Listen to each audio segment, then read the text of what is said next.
My name is Arka Sarkar. Some people also know me as Arka because the first name is spelled A-R-K-A. However, I'd like to take this opportunity to clarify that both Arka and Orko are the same persons. I'm based out of Kolkata, although I spend maybe less than half of my time in Kolkata. So when did you start birding? I formally started birding in my late teens. So now I'm 44, so maybe more than 25 years back. Basically, I spent my early childhood in a remote part of Bihar, North Bihar, along the border of Nepal, along Indo-Nepal Tarai, very close to Valmiki National Park. My father was posted there, and he used to take me inside the national park, inside the forest. So I guess the curiosity from nature started from there. Later on, I came to Kolkata for my studies, and in 1994, there was a small advertisement in the Statesman about a bird walk, and that was to be held in botanical gardens. That was conducted by an organization called Prakriti Samsad. My maternal uncle, my mama, took me there without realizing what he was getting me into. And so I quite liked it, but I tried to get into Prakriti Samsad, but I was like 15 at that time, and the age difference between the people who were there in Samsad and me was very, very large. So I basically started birding on my own, primarily in botanical garden, because I was introduced to botanical garden by Prakriti Samsad. And later on, I joined Samsad around 1998. I started going to Samsad regularly around 1998. So I guess that would be the time when I started birding with binocular and notebook and field guides. And addendum to that, when did you start the bird photography also, along with watching the birds? Lot later, late 2008, early 2009. So for the first 10, 11 years, I was primarily watching birds.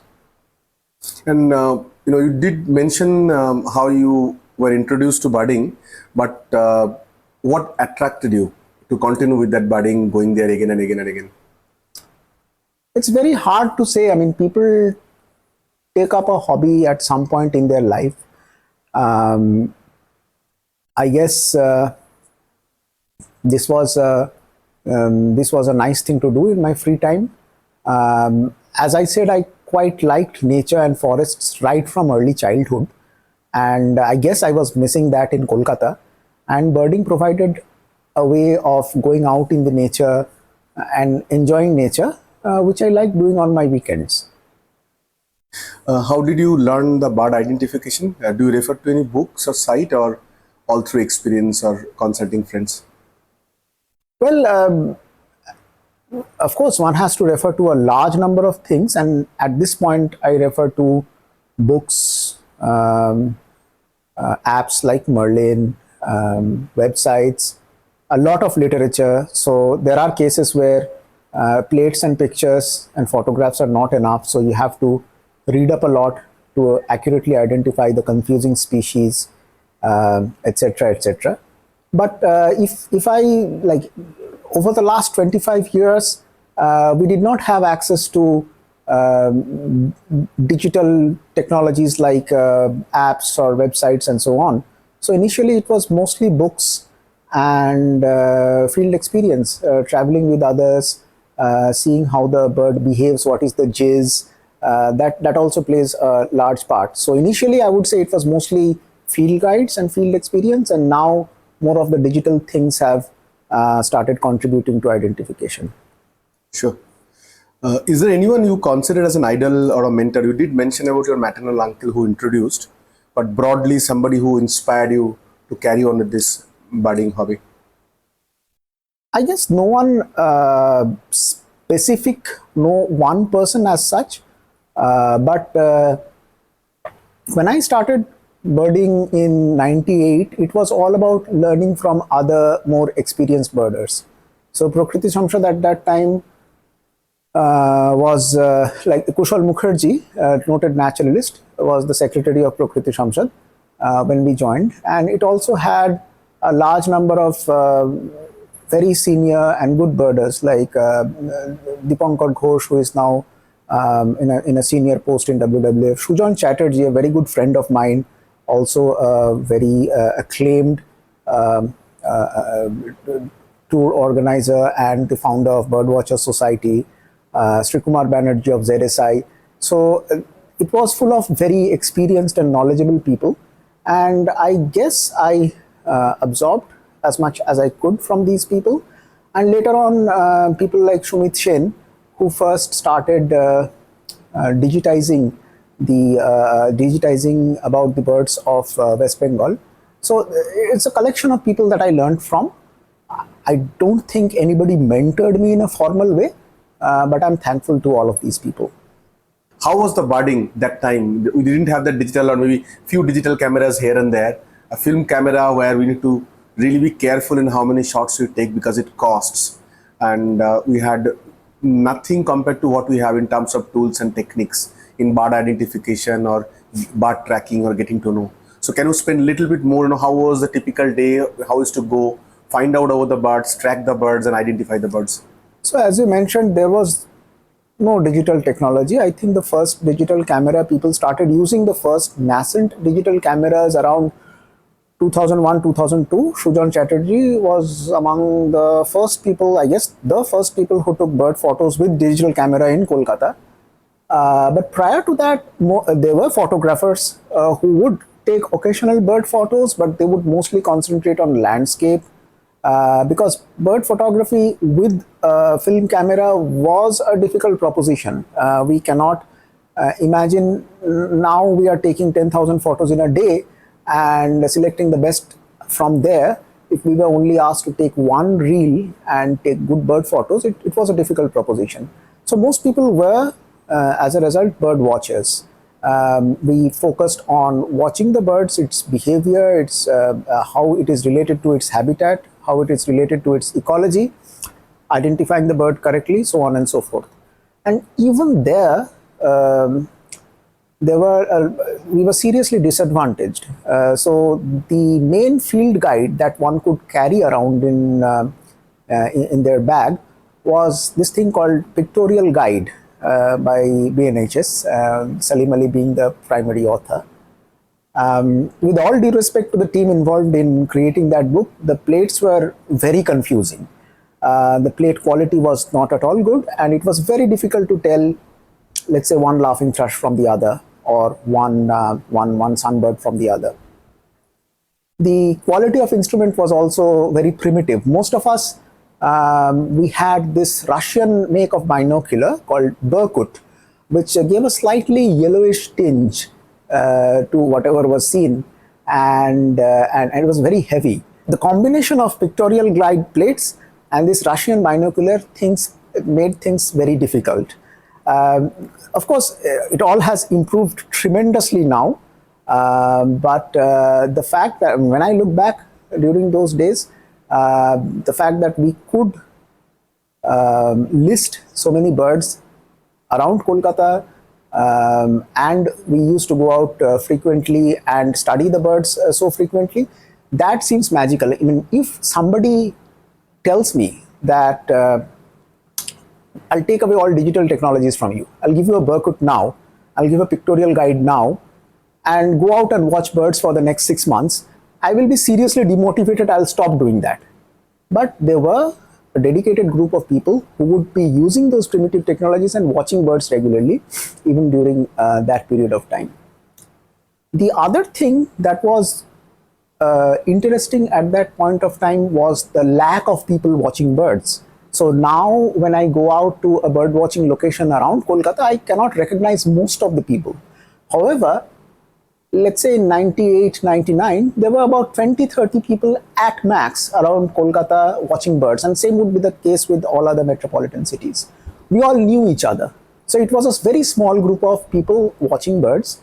And we would say that perhaps one day when we go out in the field, we will meet a person that we will not know, who would be watching birds, and then we would know that bird watching is catching up as a hobby in India. So that was very interesting. Another interesting thing is that the distance that people travel now for bird watching. So it was very small in those days. We mostly birded around the city. Occasionally, once a year, somebody would go to a place like Darjeeling and get some birding done around that, or Gangtok, or get some birding done around that. We would read about places like Mishmi Hills, or let's say Eagle Nest in papers. I mean, that too a lot later. I mean, Mishmi Wren Babbler was first described in 2006 by Ben King, so we would start reading about Mishmi Hills at that point of time. But in the year 2000, hardly anybody would travel to a birdwatching location like Mishmi Hills or Greater Run of Kutch. People would occasionally travel to large national parks like Ranthambore or Kaziranga, and Kaziranga, of course, offered great birding. But most of our birding would be concentrated maybe within 100 kilometers radius of where we were staying at that particular time. And how you used to track birds? eBird was not there. You used to maintain Excel, field guide notebooks. So there are, I guess, two ways of looking at the question. So how would we find out about where to go and see birds? That could be one interpretation of tracking birds. So in that, the role of an organization like Prakriti Sangshad was invaluable, where people meet together physically at least once a month and exchange information. Since there is no digital technology, leave alone social networks. So the only way to figure out where to go for birding and what to do once we go there, where to find the bird, what kind of habitat the bird exists in, all of that was handed over from more experienced people to less experienced people. So an organization, a physical organization, was invaluable. Record keeping was frankly in shambles. So basically, people used to maintain their own records in their notebooks, diaries. Later on, like maybe year 2000 onwards or 2001 onwards, where people became more familiar with computers than in Excel. But record keeping was very primitive. There was some organizational records with Prakriti Sangshad, with BNHS, with ZSI, etc.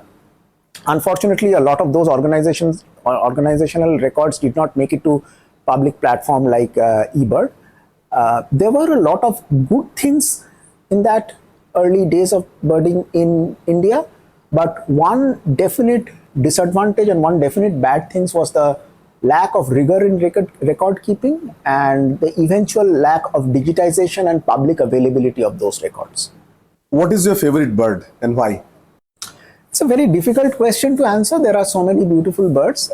I guess if I just off the top of my head, it could be Wilson's bird of paradise. It's a bird of paradise that is restricted to Raja Ampat Islands, particularly the island of Vaigio. It's an extremely colorful bird with a combination of blue, black, red, yellow. The inside of the mouth is fluorescent green. The legs are blue. So it looks like an unreal bird, more like a jewel bug when it first comes out of the darkness in its leg to display. So I remember the first time we saw the bird. For the first, there were four of us, me, Shujan Chatterjee, Thritiman Mukherjee, and another guy called Sharad. And we were sitting in a very small cramped hide. And for the first 1 minute, we just stared at the bird, forgetting to lift up our cameras. It was so otherworldly. Sure. Is there any bird that you want to see that you have not seen it yet? Tons of birds all over the world. So if I restrict myself to India, I haven't seen a western tragopan yet. So I have to do that pilgrimage to Great Himalayan National Park at some point of time. I haven't seen many birds. I haven't seen the Narkondam hornbill. I haven't seen even common birds like broad-tailed grassbird would be a lifer for me, because I haven't been to, I know it's easy in Pune in monsoons, but I haven't been there. There are, of course, a lot of other birds worldwide. I haven't been to the New World. I haven't been to the neotropics. So I haven't seen a penguin. I haven't seen any of the Latin American birds. So that list is possibly like hundreds or thousands of birds, but and it's very hard to choose from. But if I restrict myself to India, yes, Western Tragopan would be the top bird that I want to see. So there must be many other such sightings, Arko, that you are privileged. Rare sighting, rare birds, one-off. Are there anything that you want to call out and some stories around it that probably, not recent times, the viewers will probably know, but something that probably dates back to early days? Early days, well, actually what has happened is that many birds that we considered mythical during the early days have become commonplace now because of connectivity, better availability of local guides, and sharing of information. So I remember that I was extremely thrilled at watching my first white-crowned forktail or watching my first chestnut-backed laughing thrush, both in 2010, 2011, around that time. I think when I first photographed a chestnut-backed laughing thrush, there was only one other photo from India by James Eaton. White-crowned forktail was also in a similar state. But those birds are like relatively much more common now.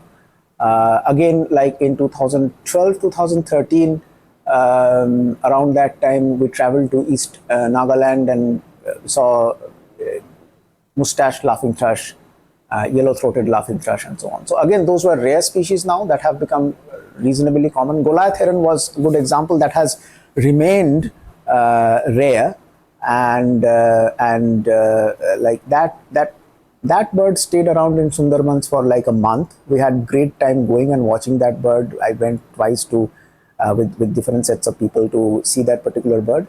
One very memorable experience is in 2015. I think I was on a driving vacation in Bhutan with Shutapa, my wife, and two birds. One was so I was looking for white-bellied heron around Pune Sangchu.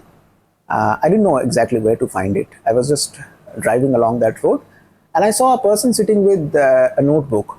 And I asked him, had he seen white-bellied heron? Does he know the bird? I showed him the picture. He said, yes, I have seen the bird, but the bird is not eating.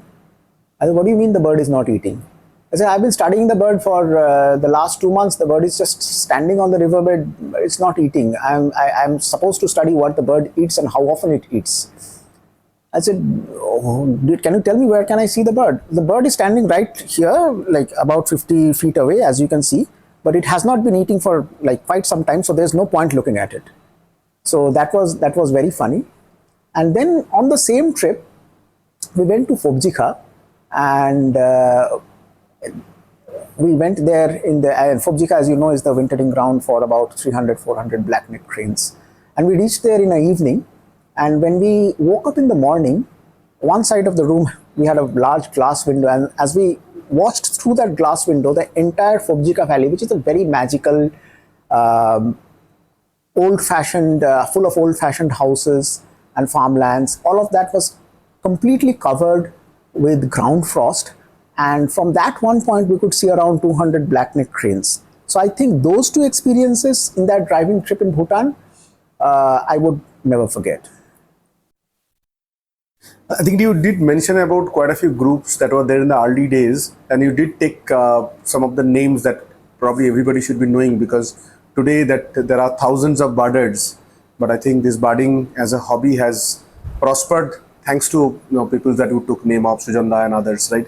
Are there few people that you suggest that the community should be interested to know? Maybe through my video, maybe they should also go out and find it out, who made a contribution in the early days of birding in West Bengal. Well, you are doing a series of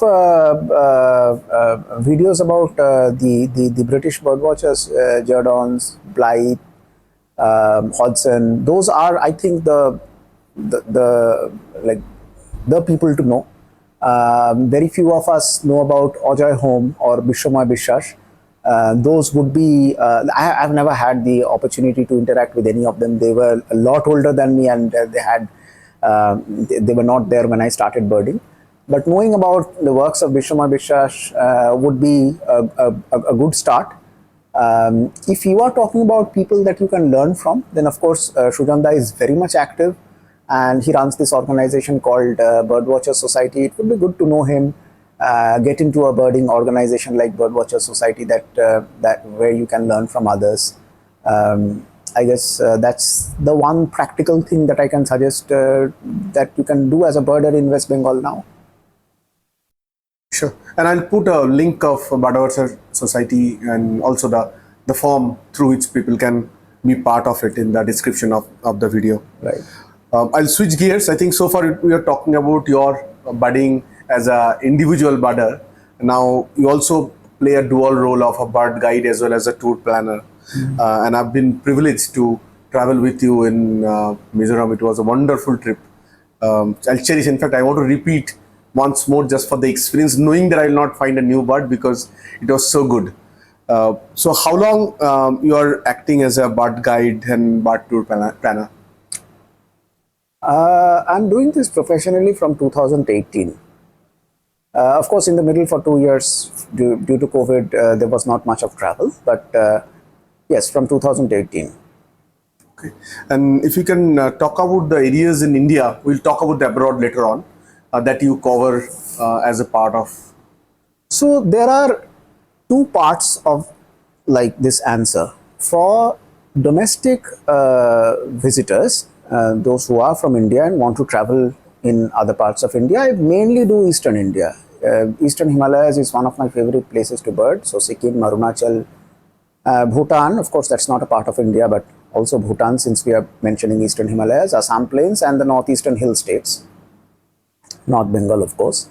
That's for the domestic birders. However, when a foreign national comes to India, the requirements of those people are slightly different. They possibly want to go to different parts of India within the same trip. So somebody would come and spend a few days in Ladakh and then Kerala and then Arunachal. And for that kind of requirement, I do cover other areas as well. But for domestic birders, it's mainly Eastern India. So I know there is a lot of people I've checked that they do follow the videos who are outside India. So if they come to India, I think they will definitely process their visa, but all the local logistics you will take care of. Absolutely. And a foreign national visiting India and an Indian national birding within the country have drastically different requirements of organization, logistics, communication, and so on and so forth. So they do require to engage somebody to plan their tour, whether it's me or another person, which is often not the case with a domestic birder visiting another part of India. So I come in as a person organizing and planning and assisting them in running a tour that covers different parts of the country. Sure. And I know it's a very loaded question. I will let you speak for a couple of minutes because of that. So if people want to go to the Northeast with you, or maybe in a foreign nationals coming on the West Coast, that's a much broader topic. Which are the place to go and when, and typically for how many days? Yes. So let's first take the example of Northeast, and let's say that we are talking about domestic birders going to Northeast. You can, of course, do a birding trip in Northeast for a month and you would enjoy it, but nobody in India would do that. It mostly depends upon how many days of leave from work people can get rather than how many days they should go for. So typical birding trips that I do are a week, at max maybe 10 days if I'm covering multiple locations like, let's say, Eagle Nest and Sela Pass and Dirang and so on. So in West Arunachal you have a set of locations to cover. In Bhutan too, it becomes 11 days or 12 days. But the typical birding trip duration is a week.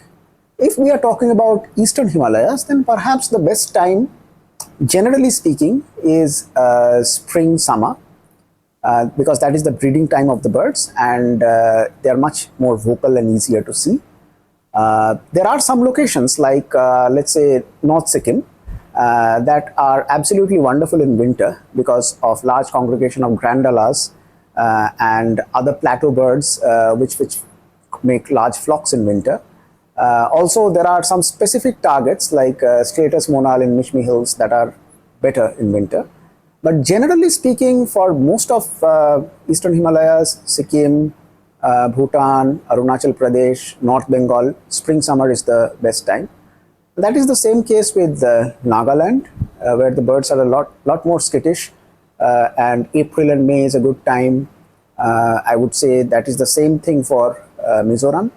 Assam plains and the plains of North Bengal are perhaps the best in winter. Although I do like the Assam plains, particularly places like Manas National Park in summer also, although it becomes terribly hot, but it is frequented by some resident breeders. For example, Finch weaver or ruddy kingfisher. If you want to see those birds, then summer can be a good choice if you are ready to tolerate the heat and the chances of rain. Meghalaya maybe slightly earlier, like it starts raining in Meghalaya in April like cats and dogs, and most of the birds are in the vicinity of Cherrapunji, and we know how it rains in Cherrapunji. So maybe slightly earlier in winter or till the end of Feb, that will remain good. So yes, it's a mix of months from November to May. Any time between that is good for different places of Northeast. Sure. And I think you do take care of all the logistics, right? Starting from, like, it's like they will arrive at a point and then you will drop them. So they will have to do their flight tickets or whatever tickets they are doing. And from the point, it's a point to point, like car, guide, lodging, fooding, everything. Absolutely, yes. Okay. And how do they contact you? I know I'll give your contact numbers, both phone number and WhatsApp in the description, but and also your Facebook link there. But if somebody wants to contact and if they're not finding you with the phone, they can drop me a message on WhatsApp or send me a mail at, I'll give you my mail ID, feathersofAsia@gmail.com. They can drop me a mail, drop me a WhatsApp text, and I'll get back to them. As you are aware, I'm often traveling without network, so that would be the best thing to do. So outside India, which are the countries and any specific regions that you cover? So I'm very interested in the entire Oriental region. So Southeast Asia and East Asia and parts of Oceania as well, particularly the island of New Guinea. So I cover Thailand, Malaysia, both peninsular Malaysia and Borneo. Large parts of Indonesia such as Sumatra, Sulawesi, and the Indonesian part of the island of New Guinea, that is the province of Papua, mainly for the birds of paradise. Vietnam, and from the next year I will possibly be covering China and Taiwan as well. And what are the typical duration of these trips? It varies. So there are some locations where the birds are spread across different habitats, such as Papua, which people prefer to go for birds of paradise and bowerbirds and other exotics of the Australasian region. And there the trip duration is around 15-16 days at least, although you can do a part of that trip. In other areas like let's say South Vietnam, I do short trips of, by short I mean 7-8 days. But in general, these are longer than domestic trips. I would say on an average 10-12 days is what you should be looking for if you are going that far and spending money over the airfare. These are longer than domestic trips, and we cover multiple locations within these trips, often taking domestic flights in between these locations. In which time of the year that you typically do these trips? So it varies for different countries. For places like Vietnam or Thailand, late winter to early spring is a good time. For large parts of South, like the Indonesian archipelago, the dry season is in the middle of the year, from June all the way to October. So someplace like Borneo will have much less rain during, let's say, May or June. And the fruiting season there will start from June. So June, July is a good time for Borneo. Someplace like Papua, which sees a lot of rain because it's right on equator, the best season there would be the dry season, which means that it only rains for 8 hours a day. On other occasions, it might be raining for 16 hours a day. But there, the best season would be August and September, which are the peak of dry season. Rather, August, September, and October, which is the peak of the dry season. So for most of the island part of Southeast Asia, it is the middle of the year. For most of the mainland Southeast Asia, maybe barring peninsular Malaysia, it is from, let's say, winter to the month of May. I know the cost is a variable, it will always going up like entropy. But what would be the typical range people should be having in their mind when they are planning for a trip abroad? It varies from country to country again. Different countries are developed to different extent, and thus the expenses are different. But let's say people should be considering per day cost of 10 to 12,000 at a minimum while traveling outside the country to Southeast Asia.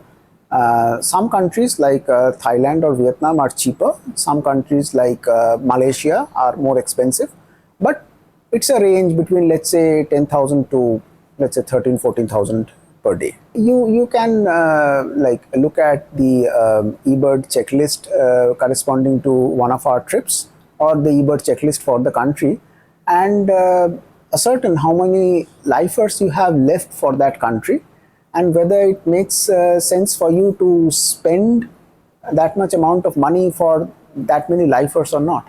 That's how I started birding in Thailand, because I realized that the birds that I'm not seeing in India and are very hard to see in India, like the blue pitta or spoon-billed sandpiper or Hume's pheasant or many such birds, these are much easier to see in Thailand and much more economic to see in Thailand as well.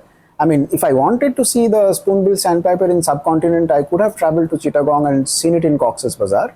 But the expense of that is much higher than taking a flight to Bangkok and going to Koh Kham or Pak Thale and see the bird there.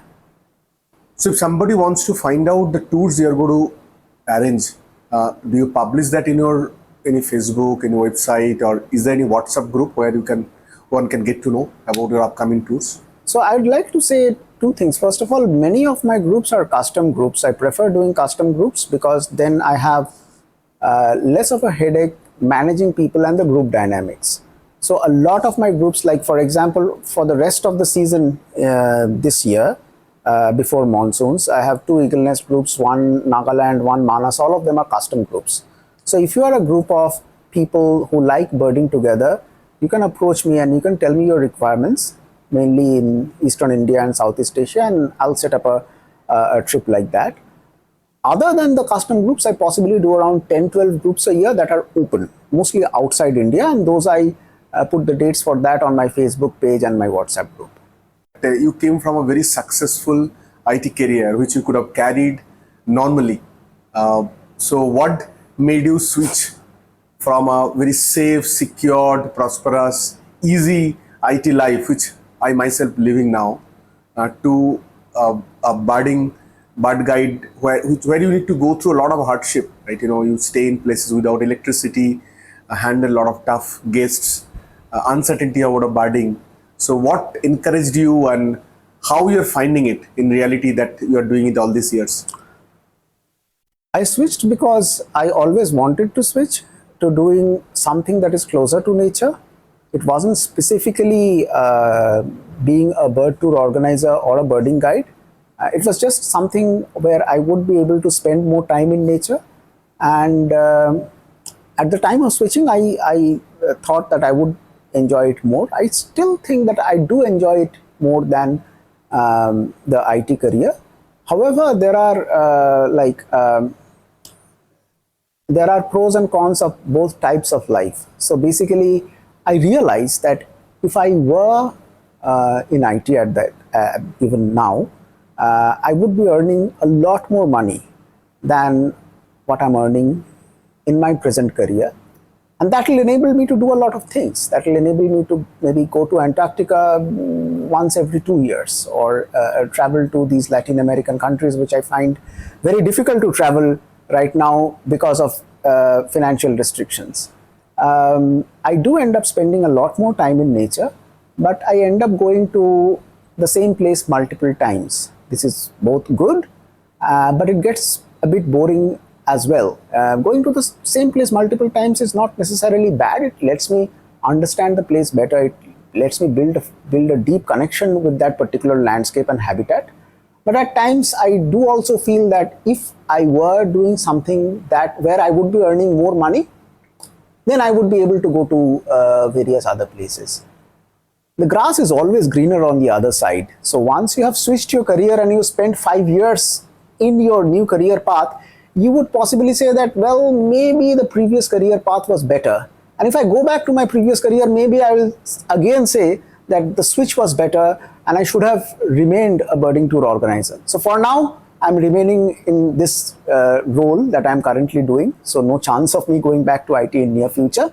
But it's a mixed feeling, and I often sit down and think whether I made the right decision or not.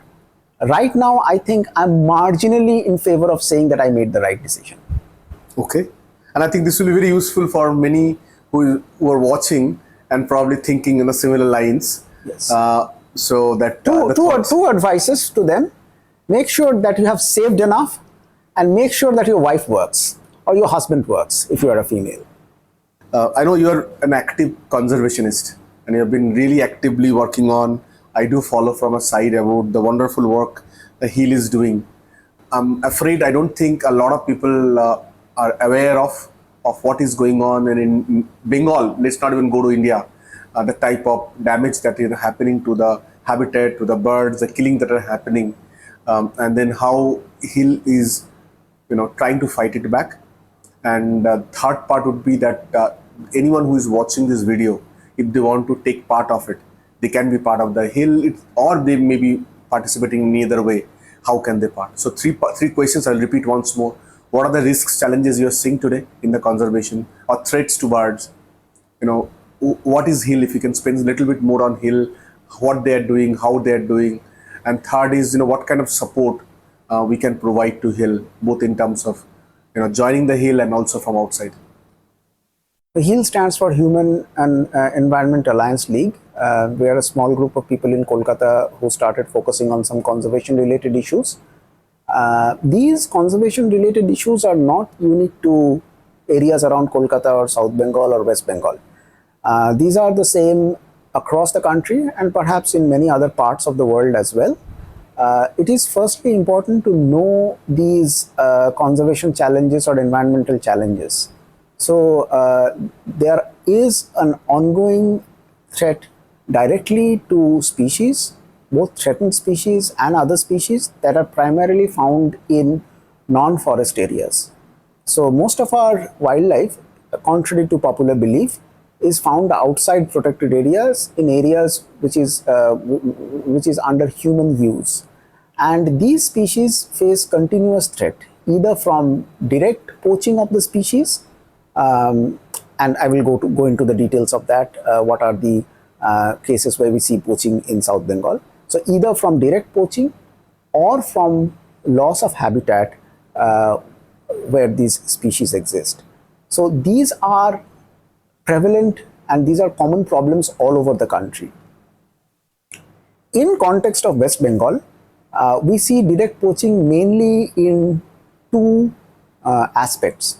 The first is that in southwestern West Bengal, we see this problem of ritualistic hunting, which mainly in 6 or 7 districts of southwestern West Bengal, where a large number of wildlife is killed on several days of ritualistic festivals throughout the months of March, April and May. This is the problem around which HEAL was initially formed, that we wanted to stop this ritualistic hunting. And these hunts no longer have a ritual characteristic to them. They did become a free-for-all festival where large parts of tribal and non-tribal communities come together and hunt local wildlife. This is not something that a lot of city people know about. But if you Google ritualistic hunting South Bengal, you will find 100 matches covering these festivals. In fact, one of the CCFs of West Bengal, Kulan Daival, wrote an article yesterday only in Telegraph about it. And this is one of the major challenges in West Bengal, where species in human-dominated areas are under threat. The other problem happens in central West Bengal, and I'm sure that that problem is also a big one all over Gangetic Plains. It's the killing of larks, titbits, and other small ground-dwelling birds on their return migration. These are locally called bageri in Bihar, which are trapped in very large numbers, in thousands, and sold in local markets or in local eateries. When the birds first come in October and November, they are fairly lightweight, but when they go back, they fatten up and they have a large meat and fat content, and that's when they are trapped. And during these months of March and April, they are trapped and sold in large numbers. So these are some of the cases where species are directly under threat. There are other cases, I will not go into the details of all of them, where dolphins are under threat and for their oil and blubber. And the other way species come under threat is loss of habitat, the filling up of wetlands, encroachments into wetlands. We can see a lot of encroachment just around the city, and so primarily this loss of and this, all of this is completely illegal. Most of wetlands that is lost in the state is done in dubious ways. So a lot of that can be prevented by taking legal recourse. The other conservation challenge that we see in the state is around human-animal conflict, primarily conflict of humans and elephants, where like human settlements have encroached upon elephant corridors, and thus humans come in frequent conflict with the elephants, or human-snake conflict, where we are expanding into wetlands, we are expanding into areas which are the natural habitat of snakes, and snakes come into households, humans kill snakes, and unreasonable fear of snakes come into the general population.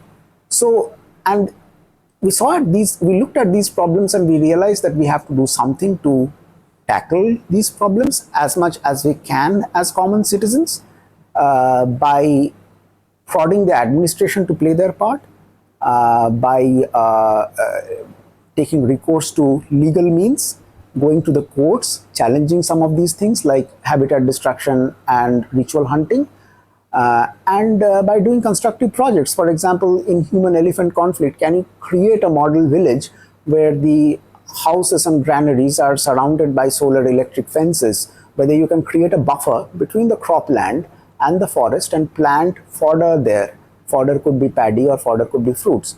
So we started tackling these problems slowly in some areas, and that's how HEAL came about. Now, what can people do and what should people do is that I think, I guess a large number of people watching this video would be bird watchers or interested in wildlife. So if you're interested in wildlife, if you're interested in birds, it's a natural thing to actually participate in conservation, so that whatever you love and whatever is your hobby, that remains on the face of earth for a long period of time. And most of us, we don't know about these problems to begin with. Most of us don't know what are the environmental problems facing you in your local area or as a nation as a whole. So make yourself aware of it and understand which one of those clearly violate the law, so that you can report that to the authorities. Get in touch with people, not necessarily HEAL, but get in touch with people who have an organized way of tackling these problems by approaching the administration, by approaching the courts, so on. So if you see a wetland being filled up, if you see a tree being cut, if you see an animal being killed, either do something about it yourself or get in touch with somebody who can do something about it.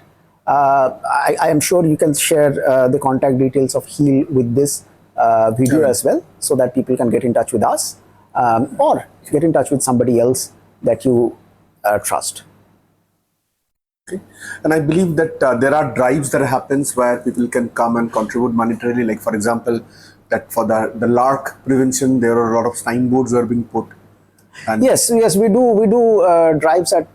So the biggest thing that we can do with is manpower. So if you can actually go in the field and assist us in some of these things, then nothing like it. But in absence of that, the main way I guess we can contribute is by contributing financially, so that we can hire other people to do these things. So for example, like you were mentioning, for this killing of larks in central Bengal, we had put up a large number of signboards in different villages, and we appealed for funds, And we have the signboard says that this is a crime and you can be arrested under Wildlife Protection Act and so on and so forth, and then it gives the number of people to contact in case people see larks being killed or sold or consumed, etc.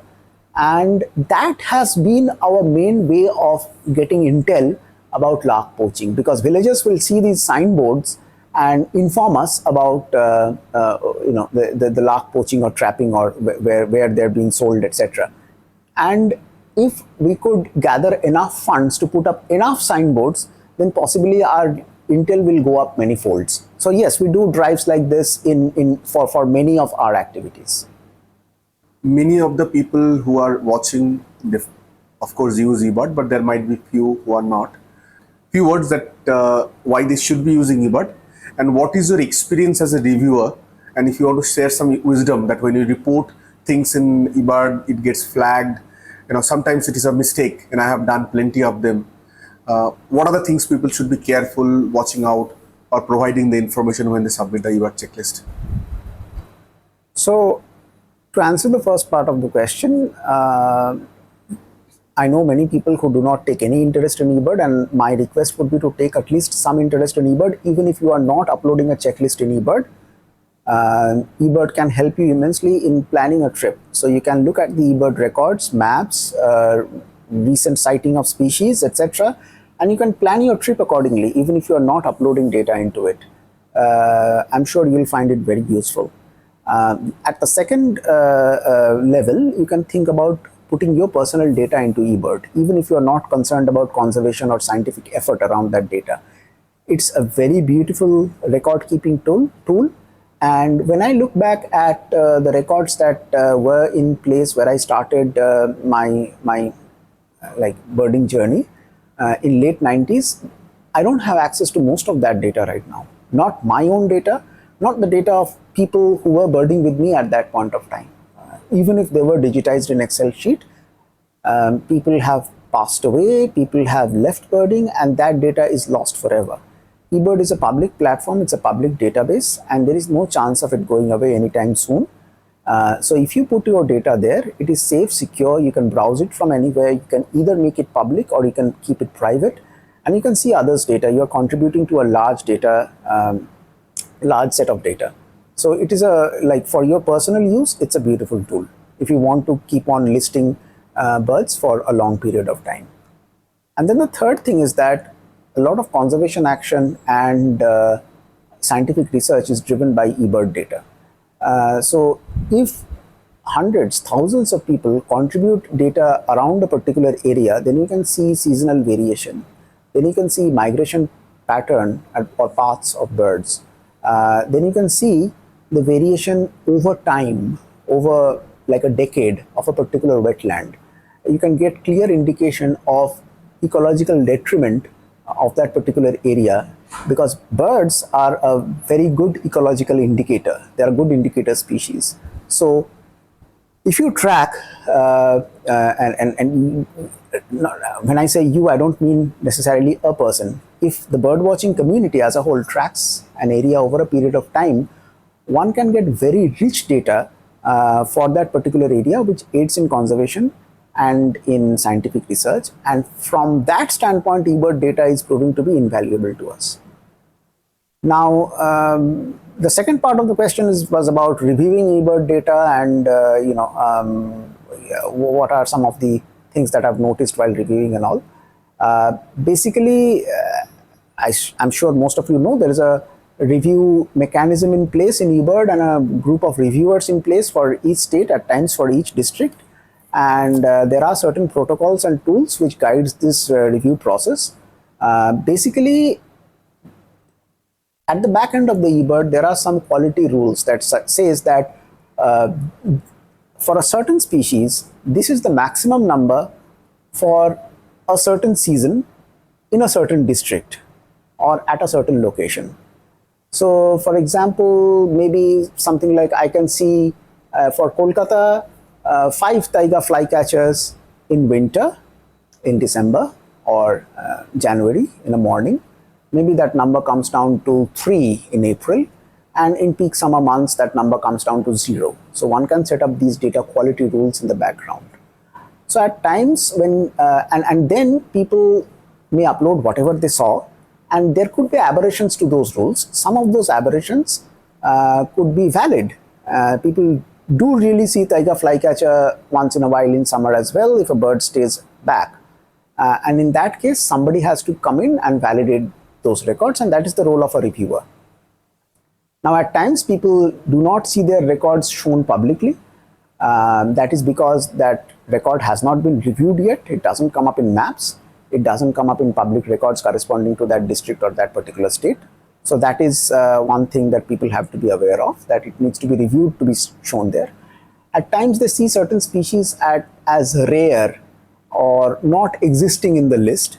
That is because of a couple of reasons. Often, that species has not been recorded from that particular area in that season because of lack of birding in that season, in that particular area. So it will show up as rare. And if you are looking at a real rarity, which hasn't been seen in that area at all, then it may be missing from the list suggested for that area, and it may not show up in the list at all. And in that case, you have to do something called find all species in eBird to look at that species.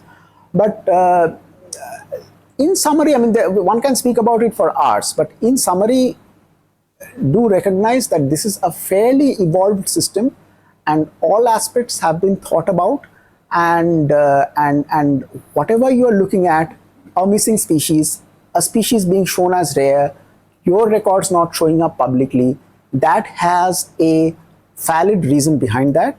If you think that you have any questions or you have you're noticing any problems, the ideal thing would be to get in touch with an eBird reviewer who can explain these things to you. Sure, I think that's very nicely explained, Arka. Would like to conclude with a message from your side, you being a birder, bird tour planner, bird guide, bird expert, conservationist. So any message that you want to share with the audience? See, bird watching is eventually, it's a hobby, and all hobbies are personal in nature. One person's hobby is another person's madness. So, and from that perspective, we should just keep on doing whatever you are doing without listening to anybody else or anybody else's messages. But since we started this conversation by discussing how it was 25 years back, I think one thing that was there 25 years back or 15 years back that is missing now is the amount of homework and study that went into a birding trip before going to a particular birding location. So if I was going to Mishmi Hills, I actually was going to Mishmi Hills in 2010, I had to go and look for trip reports from everywhere. Fat Birder used to be a very popular site at that point of time. So one would download trip reports, read them from end to end several times, understand the habitat in which species exist in, like where should I look for a wart strogon, where should I look for a Blythe's tragopan, etc. Consequently, one would also absorb some of the habit, ecology, etc. of the bird, because one would have to go and find that bird in that particular habitat. And the whole process was very enriching. You would learn a lot about that ecology, learn a lot about that bird. You would not forget those experiences, and you would possibly see far fewer birds than you would see in a birding trip in 2025. But whatever you would see, you would remember it well, and you would know about that well, know about those birds very well, about their ecology, behavior, nesting habits, so on and so forth. What has changed over the years is that now if you go to a birding location, let's say, say Mishmi Hills or Eagle Nest, there's a birding guide who would take you to a location and on the first day show you 50 birds, all of which will be lifers to you. And what I see is that many people promptly forget a lot of those birds, or what altitude they saw the birds, or they would not remember the habitat or the ecology of that particular bird. I'm not saying that it is important to remember the habitat or ecology of that particular bird, because again, it's your hobby and you may be just collecting photos and it's a personal choice. But I think if you study the habitat and ecology of a bird through myriad means, there is so much of information available online, you would eventually find this whole process to be a lot more enriching and a lot more interesting than simply going and ticking a bird or photographing a bird. So thanks a lot, Arko. It was a wonderful conversation. I think you have set the standard very high for the future videos. Thank you. Thanks.